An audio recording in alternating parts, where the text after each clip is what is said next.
지난 시간에 우리가 요리문답 제4문을 공부를 했습니다.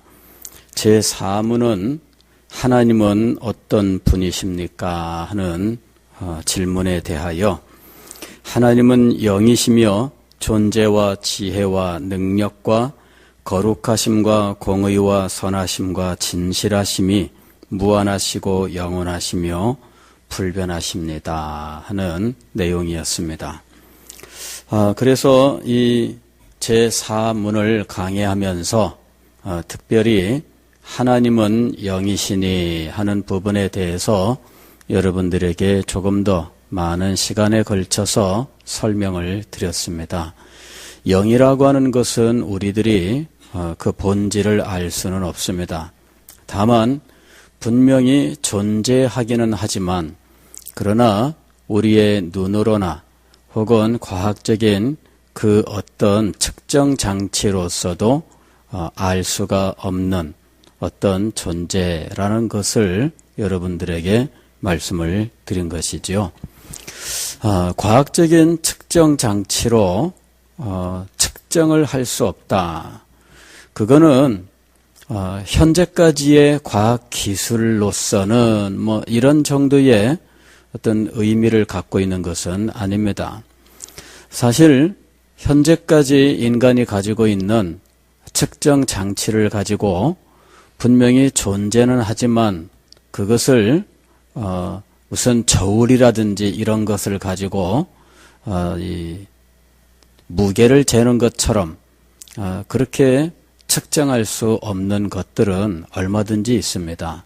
그래서 하나님이 영이시다 하는 이 부분에 대해서는 우리들이 어떤 과학적인 특정의 측정 장치로 그리고 아무리 우리가 과학기술이 발달을 한다 해도 아마 그 부분에 대해서는 측정할 수 없는 이런 특별한 종류의 그러한 존재의 모습이다라고 하는 사실에 대해서 우리들이 분명히 기억을 해야 하는 것입니다.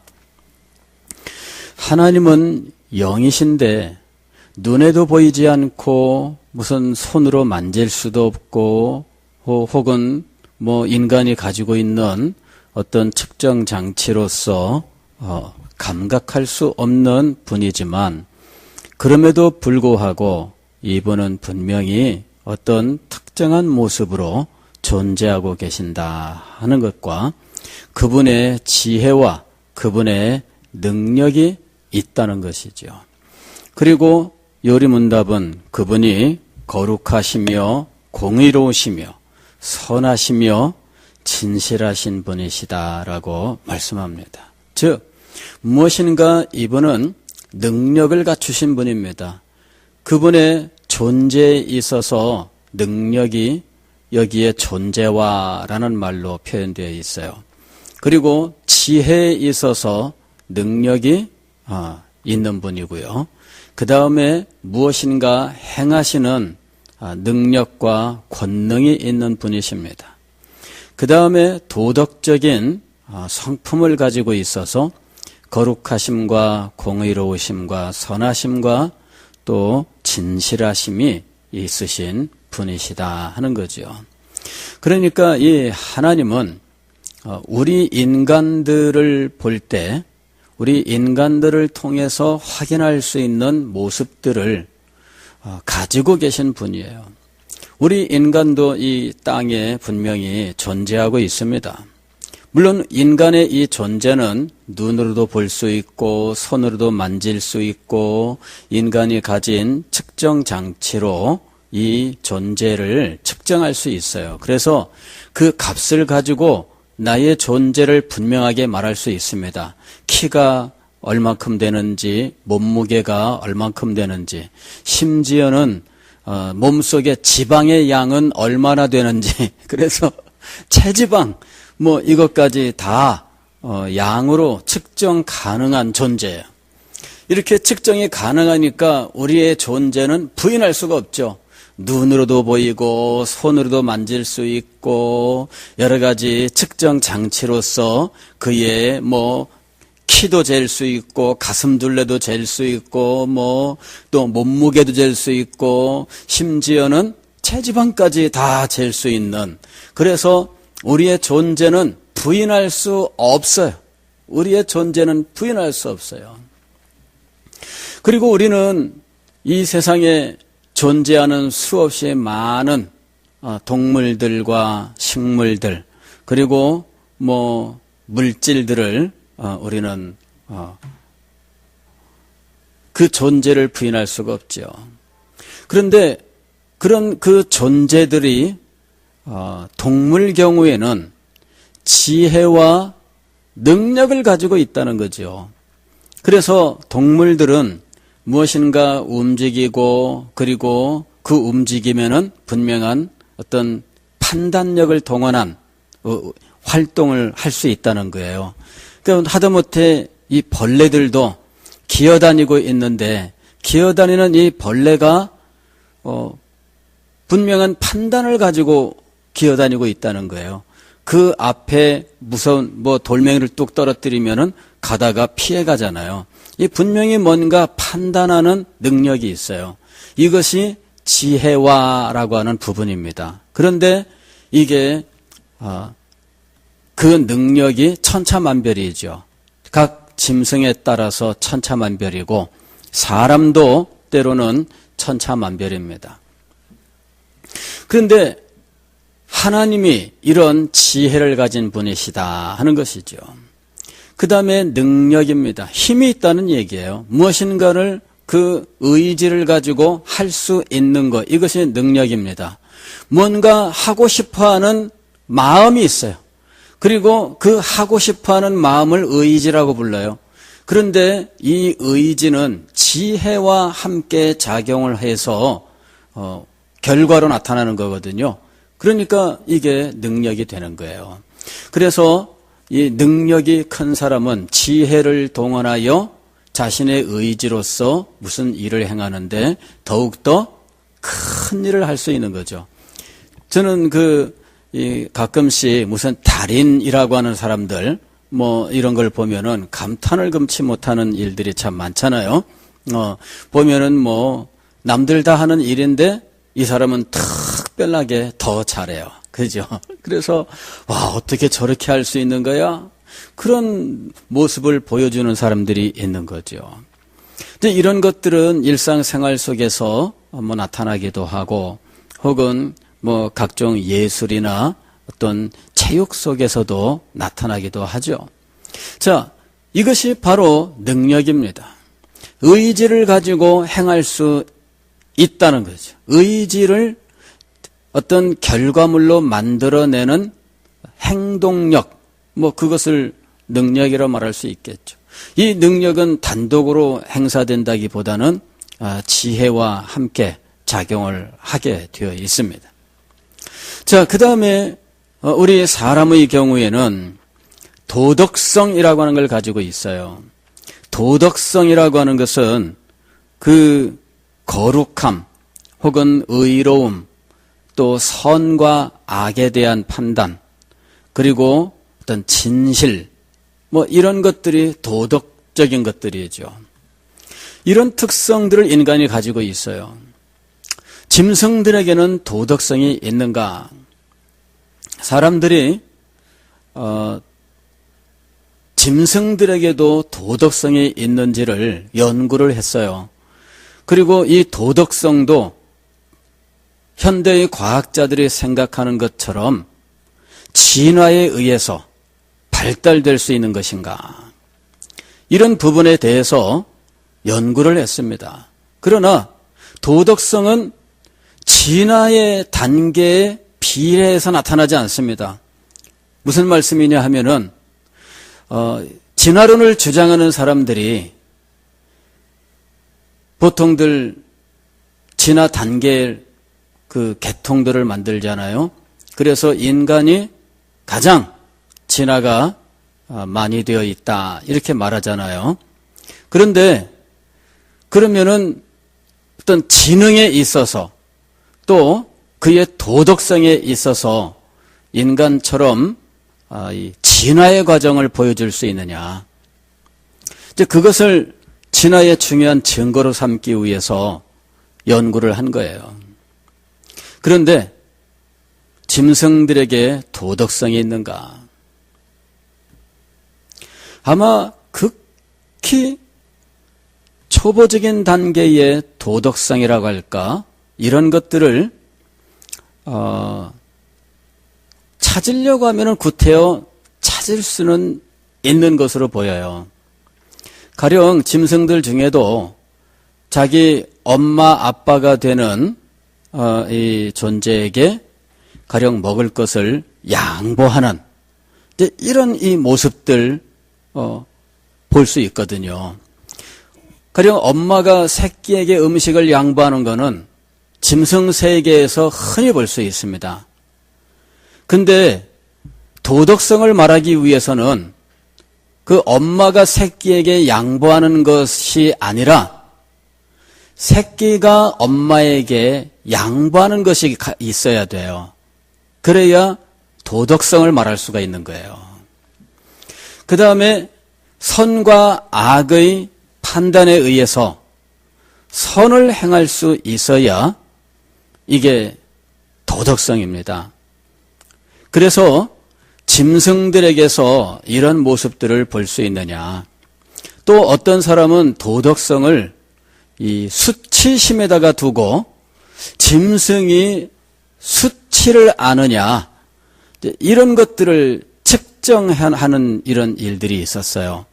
그러면서 개는 수치를 안다. 그래서 개에게는 도덕성이 있다. 뭐 이런 식으로 말하는 사람들이 있죠.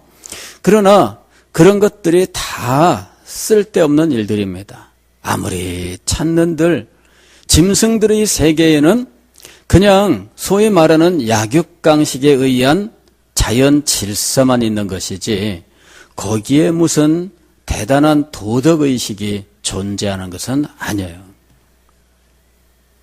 그것이 진화론에 의해서 진화가 초보 단계에 있으면은 도덕성도 초보 단계고 진화가 많이 되어 있으면은 도덕성도 많이 발달했느냐? 그렇지 않습니다. 도덕성이라고 하는 것은 인간에게만 있는 거예요. 그리고 인간이 바로 그 도덕성을 가지고 윤리를 발전시켜 나가는 것이죠.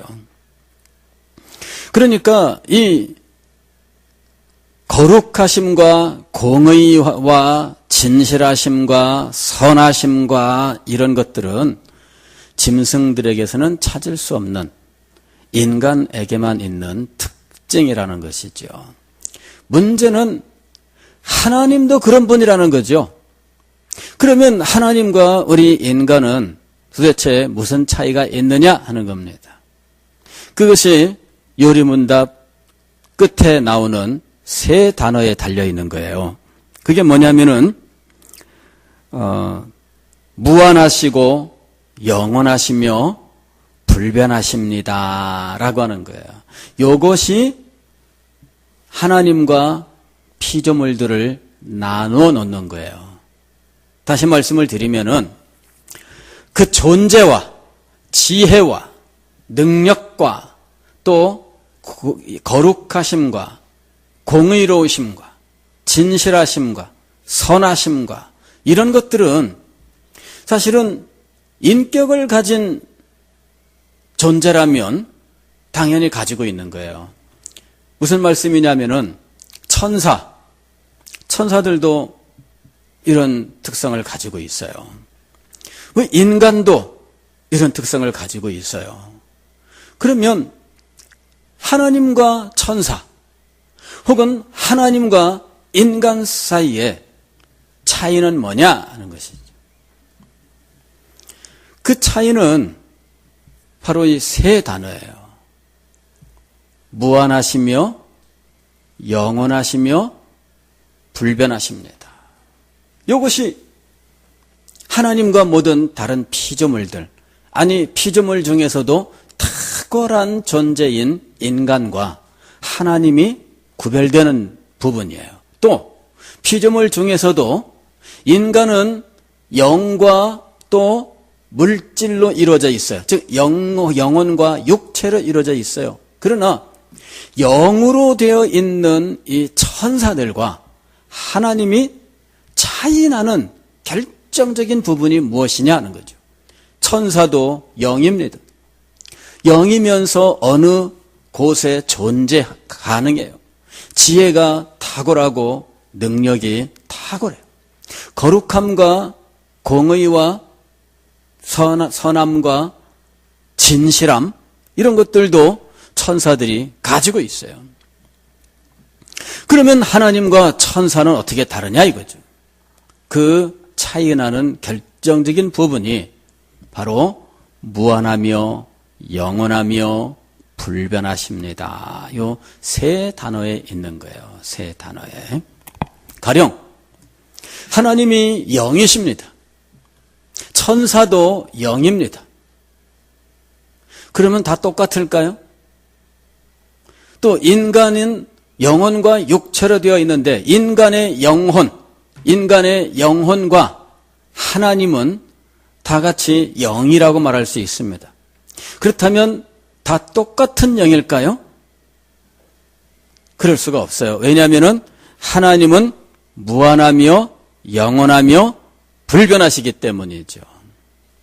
이렇게 하나님에 대해서는 우리가 어떤 특성들을 가지고 피조물에게서도 찾아볼 수 있다라고 말할 수 있겠으나 그러나 하나님과 인간은 동일하지 않아요. 하나님이 영이시라고 말할 때 그 하나님의 영이라고 하는 이 부분은 존재와 지혜와 권능에 있어서 전혀 천사나 인간의 영혼과 전혀 다른 아주 탁월함을 가지고 있다는 거예요. 어떤 탁월함이냐면은 무한하며 영원하며 불변하시는 탁월함을 가지고 있어요. 그래서 하나님은 영이시며 그랬을 때 이 하나님의 이 영성은 무한하며 영원하며 불변하는 모습을 가지고 있는 거예요. 또 어딘가에 하나님이 존재하시죠. 존재하셔요. 그럴 때 그 존재는 무한하고 영원하며 불변하는 특징을 갖습니다. 우리가 하나님은 아니 계신 곳이 없으시며 어디에나 계십니다. 이렇게 하나님에 대해서 말씀합니다. 우리가 하나님에 대해서 그렇게 말씀할 수 있는 이유는 하나님의 존재가 무한하며 영원하며 불변하기 때문이에요. 그래서 하나님은 우리처럼 어느 곳에 그 존재가 고정되는 분이 아닙니다. 즉 우리는 이 공간상에다가 우리의 존재의 위치를 표현할 수가 있어요. 가령 우리가 이 좌표라고 보통 이야기하잖아요. 어느 한 곳에 점을 찍으면은 이 점의 위치를 말할 수가 있습니다. 지구상 어느 곳이든지 간에 이 위치를 찍을 수가 있어요. 그럴 때 이 위치는 보통 경도와 위도로 그 위치를 정하게 됩니다. 일반적으로 우리가 사용하는 경도와 위도는 그 단위가 굉장히 커요. 그래서 경도에 있어서 가령 1도 차이, 그 다음에 위도에 있어서 1도 차이는 상당히 많은 그 부분을 이야기하는 거예요. 그럴 수밖에 없는 것이 지구를 아래 위로 가령 이렇게 잘라 나갈 때 그 위로 90, 밑으로 90 이렇게 해서 180등분을 하는 것이 위도거든요. 그러니까는 이 위도가 지구 전체를 180등분한 것이니까 1도 차이면은 상당한 거리가 되겠죠. 그러나 이것을 세분해서 표현하는 방법이 있습니다. 그렇게 하게 되면 제가 서 있는 이 위치나 여러분들이 앉아 있는 위치도 경도와 위도로 표현할 수가 있어요. 자, 우리는 이 지구상에 한 점으로 우리가 있는 위치를 표현할 수가 있고요. 그리고 우리의 위치는 단 하나만 가질 수 있어요. 즉, 한 순간에 우리는 한 위치만을 가질 수가 있습니다. 그게 우리 인간이에요. 그리고 지상에 존재하는 이 모든 이 물체들은 그런 특성을 갖습니다. 즉 어떤 한 시점에서 하나의 위치만을 갖는 것, 그것이 우리가 갖는 존재의 모습이에요. 그러니까 우리는 여기에 있으면 다른 곳에 존재 못해요. 왜? 지금 이 순간 이 자리에는 내가 한 위치만 갖게 되는 거예요. 지구상 다른 곳에는 제가 존재할 수가 없습니다. 언제나 우리는 현 시점에서 한 위치만 갖는 존재예요. 모든 것이 다 그래요. 우리가 여기 이렇게 물건을 갖다 놓으면 이게 여기에도 있지만 동시에 미국에도 있다? 그런 일은 일어나지 않습니다. 그죠? 왜? 이것은 한 시점에 한 위치만 가지고 있을 뿐이기 때문입니다. 그런데 하나님은 그 존재가 어떤 특성이 있다고요? 무한하십니다. 무한하십니다. 그러니까 한 시점에 하나님은 그 한 지점에만 위치하시는 것이 아니라 동시에 모든 곳에 존재하시는 거예요. 그게 무한이에요. 신기하죠? 어떻게 한 시점에 하나님이 모든 곳에 동시에 존재할 수 있느냐? 그게 바로 무한입니다. 하나님의 존재에 무한해요. 무한. 이게 놀라운 것입니다. 하나님이 안 계신 곳이 없습니다. 우리 입장에서는 그럴 수가 없어요. 우리는 어떤 시점에 한 지점에만 우리가 존재하거든요. 그러나 하나님은 어떤 분이시라고요? 무한하신 분이에요. 무한하신 분. 그러니까 이 무한하신 이분은 그 존재하시는 곳이 모든 것이 되시는 거예요. 이렇게 존재하시는 것이 모든 것이 된다는 신학적인 표현은 편재라는 거예요. 편재. 이 편이라고 하는 것은 어디든지란 말이에요. 어디든지. 그래서 이 편이라고 하는 말은 어디든지, 재라고 하는 말은 있다 그 말이에요. 하나님이 어디에나 존재하신다 하는 말이 편재라는 말이에요. 어디에나 계셔요. 그러니까 하나님이 안 계시는 곳이 없어요. 즉 어떻게 동시에 어느 한 시점에 안 계시는 곳이 없다. 그게 편재입니다. 우리를 포함한 모든 이 세상의 물질들은 한 시점에 어디에나 존재할 수 없어요. 오직 한 곳에만 존재할 수 있습니다. 바로 이것이 하나님과 피조물을 나눠 놓는 것이에요. 천사와 하나님이 영이십니다. 그런데 천사는 장소에 제한을 받습니다. 물론 영이기 때문에 우리가 아는 이 3차원의 이 공간에서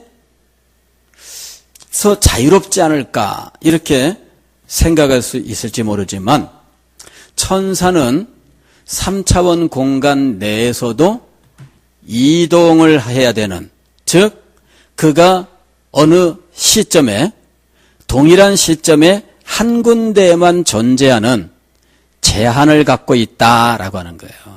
즉 천사는 유한한 존재입니다. 그러나 하나님은 어때요? 하나님은 장소에 이동을 할 필요가 없어요. 왜? 어디에나 계시기 때문이에요. 지금 이곳에서 우리의 예배를 받으시는 하나님께서 지금 이 시간에 예배를 드리는 수없이 많은 교회에도 동시에 계시는 이유는 하나님이 동시에 모든 곳에 계시는 분이기 때문이에요. 그러나 천사는 영이라고 하지만 그렇게 무한한 존재가 아닙니다. 동시에 존재하는 것이 아니라 어떻다고요? 제한이 있어요. 천사가 보냄을 받으면 천사가 우리에게 오는데 장소의 이동이 있고요. 시간의 이동도 있는 거예요. 그래서 천사의 경우에는 유한한 존재예요. 하나님과 동일할 수가 없습니다. 자, 이 어디에나 계신다는 이 하나님의 이 편재의 모습은 공간뿐만 아니라 시간적으로도 하나님은 어디에나 계시는 분이에요. 그래서 우리가 시간을 과거, 현재, 미래로 경험을 하고 혹은 미래를 경험하면서 미래를 현재에 맞아서 과거로 보내든지 어쨌든 시간의 방향은 우리 인간들이 어떻게 말하느냐에 따라 다르지만 하나님의 경우에는 우리가 생각하는 과거, 현재, 미래의 개념이 없어요. 하나님에게는. 왜냐하면은 하나님은 우리가 생각하는 이 시간 전부 속에 충만하게 존재하신 분이기 때문이에요. 그러니까 과거에 아브라함을 만나신 하나님이 오늘날 우리를 만나기 위하여 수천 년의 시간을 기다리셔야 될 필요가 없다는 거죠. 이거는 놀라운 개념이에요. 아브라함과 우리 사이는 최소한 6,000년의 시간이 차이가 납니다. 그런데 이 4,000년의 시간이에요. 4,000년. 우리가 지금 서기 2,000년, 서기 전 2,000년, 4,000년. 이 4,000년의 시간, 최소한 이 4,000년의 시간을 우리는 굉장히 긴 시간이라고 생각을 해요. 그러나 하나님에게는 어떻다고요? 밤의 한 경점 같을 것이라. 경점이라는 게 뭐예요? 시간 속의 한 순간이야, 한 순간. 그게 경점이라고 불리우는 거예요. 근데 실상은 경점이 아닙니다. 하나님은 과거의 아브라함과 우리를 동시에 만나시는 분입니다. 왜? 하나님은 공간 내에서만 어디에나 계시는 분이 아니라 시간 속에서도 어디에나 계시는 분이기 때문이에요. 그래서 하나님에게 있어서 이 역사라고 하는 것은 시간의 흐름이 아니에요. 우리는 역사가 시간의 흐름이에요. 그래서 이 시간의 흐름에 따라서 우리는 이 역사를 경험해 나가는 거예요. 그러나 하나님에게 있어서는 시간의 흐름에 따라서 경험하시는 분이 아니에요. 그냥 시간 내 전체에 존재하시면서 시간 내에서 역사의 전부를 주장하시면서 시간 내에서 역사 전부를 당신의 뜻대로 인도해 나가시는 분일 뿐입니다. 이게 놀라운 일이죠. 하나님의 이 무한함, 무한성에 대해서 우리가 알아야 돼요. 무한성에 대해서. 그러니까 하나님의 어떤 특성들을 피조물 중에 어떤 존재에게서 우리가 볼 수 있다 할지라도 그것은 하나님과 동일한 것이 아니에요. 하나님은 영이시니 그랬을 때 천사에게서 영이라고 하는 특성을 보았다고 하여 하나님과 똑같다고 말할 수 없고, 인간에게 영혼이 있다고 해서 인간의 영혼이 하나님의 영이라고 하는 것과 동일하지 않습니다. 인간에게 의로움과 혹은 선과 혹은 무슨 진실과 이런 도덕적 특성이 있다 할지라도 이것 자체가 하나님과 동일할 수는 없습니다. 왜냐하면 하나님의 경우에는 무한하며 영원하며 불변하기 때문이에요. 하나님의 이 모든 특성들이 이 세 가지, 무한하며 영원하며 불변하십니다라고 하는 이 특성을 가지고 있는 거죠. 그래서 우리는 피조물 중에 그 누구도, 그 어떤 존재도 하나님과 동일할 수 없다는 사실을 알아야 돼요. 이 무한하며 영원하며 불변한다고 하는 것은 아주 신비한 거예요. 우리들은 이것을 다 알 수가 없어요. 하나님의 지혜의 무한성을 우리는 전지라고 이야기합니다. 하나님은 전지하신 분이야. 즉 모든 것을 아시는 분이다. 이렇게 얘기하는 거죠. 모든 것을 아신다는 말은 불변한다는 말이에요. 그 지식이 불변한다. 지식이 불변한다고 하는 건 뭘 말하느냐 하면은 시간의 흐름 속에서 하나님의 지식의 양이 변한다거나 혹은 알고 계시던 어떤 부분들이 발전한다거나 그러는 게 아니라는 거예요. 인간은 어때요? 인간은 시간이 흘러가면 점점 더 지혜로워지고 점점 더 많이 알게 되고 이렇게 변화가 일어납니다. 그죠? 예, 인간은 그 지혜나 지식이 변해요. 아니면 시간이 흐르면서 점점점 잊어버리든지, 그죠? 예. 그러니까 점점 많아지든지 혹은 점점 뭐 적어지든지 아니면 많아지면서 동시에 잊어버리면서 이런 식으로 인간에게는 그 지혜나 지식의 변화가 있어요. 그러나 하나님에게는 변화가 없어요. 즉 처음부터 하나님의 아심은 완전해. 그렇기 때문에 그 어느 하나라도 시간의 흐름 속에서 하나님의 지식이 변화가 일어날 수 없어요. 더 깊이 알게 된다? 그런 것도 일어나지 않습니다. 왜? 처음부터 다 알고 계시기 때문이에요. 하나님의 지식이 처음에는 부족했는데 나중에는 점점 더 발전했다? 이런 것도 있을 수가 없습니다. 왜? 하나님의 지식은 무한하며 불변하기 때문이죠. 이 불변한다, 이것이 얼마나 중요한지 몰라요. 불변한다. 인간은 변합니다. 자연에 있는 모든 물건들이 변합니다. 현대 물리학이 발견한 것은 이 세계에 존재하는 모든 것들은 변한다라고 하는 게 변한다. 그게 현대 물리학이 발견한 거예요. 변한다. 그래서 이 세상에 존재하는 모든 것들이 어떻게 변하느냐?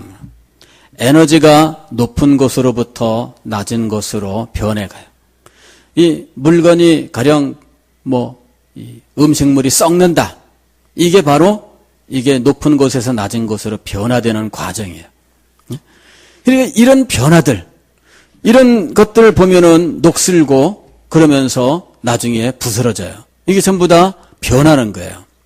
그러나 하나님에게서는 변화가 없습니다. 그런데 그런 하나님의 모습이 끝이 없다라고 하는 것이 끝이 없다. 이게 영원이에요. 끝이 없다.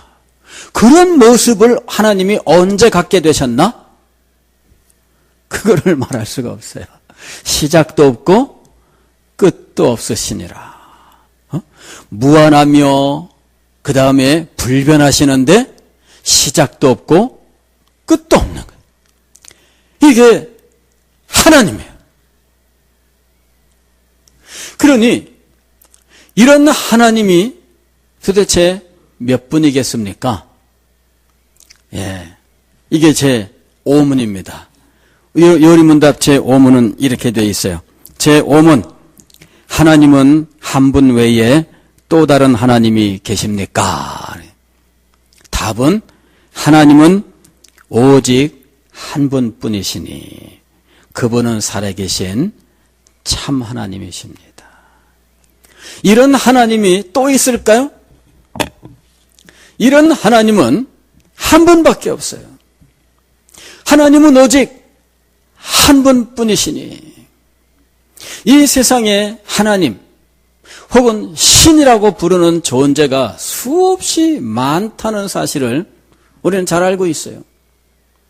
우리나라만 하더라도 다종교 사회입니다. 그리고 종교의 자유가 보장된 국가이기 때문에 온갖 종류의 종교들이 다 있죠. 거기에서 온갖 종류의 신을 이야기하는데 이 신들을 다 모아보면 엄청난 숫자가 될 겁니다. 일본만 하더라도 일본에는 온갖 종류의 신들이 있는데 1억 8천이라든가 하여튼 엄청난 종류의 신을 인정하고 그걸 섬긴다 그래요. 뭐 인도에만 가도 인도의 힌두교 같은 경우에 얼마나 많은 신들이 있는지. 옛날에 그리스 로마에 신화가 있잖아요. 그건 뭐 얼마나 유명합니까? 그리스 로마 신화. 거기에 보면은 온갖 종류의 신들이 등장하고 인간과 교접에 의해서 반신 반인들이 또 태어나고 이러면서 그 반신 반인과의 사이에서 영웅들이 태어나고 뭐 이러는 온갖 종류의 이 신과 인간이 뒤섞이는 이러한 이 신화도 있어요. 그 모든 신들이 과연 모두 참신인가 하는 거죠. 요리문답은 성경의 근거에서 오직 하나님은 한 분뿐이시다. 이렇게 이야기를 해요. 그리고 세상에 수없이 많은 이 신이라고 불리우고 하나님으로 대접받는 존재들은 실제 하나님이 아니다. 죽은 하나님이에요. 죽은 하나님. 그래서 우리는 하나님은 오직 한 분뿐이시니 살아계신 이 말이 중요한 거예요. 살아계신. 그 한 분뿐이신 하나님은 살아계신 참 하나님이십니다. 이 하나님 이외에는 모두 죽은 거짓 하나님이다는 이야기죠. 실상은 여기서 죽은 혹은 거짓이라고 하는 말은 하나님일 수 없는 것을 표현하는 말이에요. 그들이 언제 살아있었던 존재가 아니고 살아있었는데 지금은 죽었다는 말이냐? 그게 아닙니다. 애초에 하나님일 수 없는 존재들을 인간이 하나님으로 잘못 섬겼을 뿐입니다. 왜 인간이 하나님을 제대로 알지 못하고 엉뚱한 존재를 하나님으로 잘못 섬겼을까? 이유는 나중에 등장합니다. 이건 뭐냐면은 인간이 제대로 알아보지 못하기 때문이죠. 일단은 인간이 제대로 알아보지 못하기 때문이고요. 또 그보다 앞서서는 인간의 그런 부족함을 이용하는 존재들이 있었다는 거죠. 즉 사기꾼들이 있었다 그 얘기예요. 사기꾼들이. 이 사기꾼들이 나타나서 내가 하나님이야 그랬는데 이 부족한 인간들이 그거를 분별하지 못하고 오 하나님 그러면서 엉뚱한 신을 하나님으로 섬긴 거죠. 그러나 그 모든 존재들에게 제4문을 적용해 보세요. 하나님은 어떤 분이십니까? 하나님은 영이시며 존재와 지혜와 능력과 거룩하심과 공의와 선하심과 진실하심이 무한하시고 영원하시며 불변하십니다. 요 제4문을 이 세상에 존재하는 모든 신이라고 부르는 것들에게 적용을 해보세요. 그러면 여기에 맞는 존재는 발견할 수가 없습니다. 오직 여호와 하나님이 유일하신 참 하나님이에요.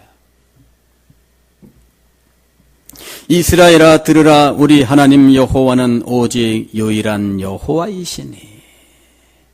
그러므로 이 하나님만을 섬기는 것이 맞는 겁니다.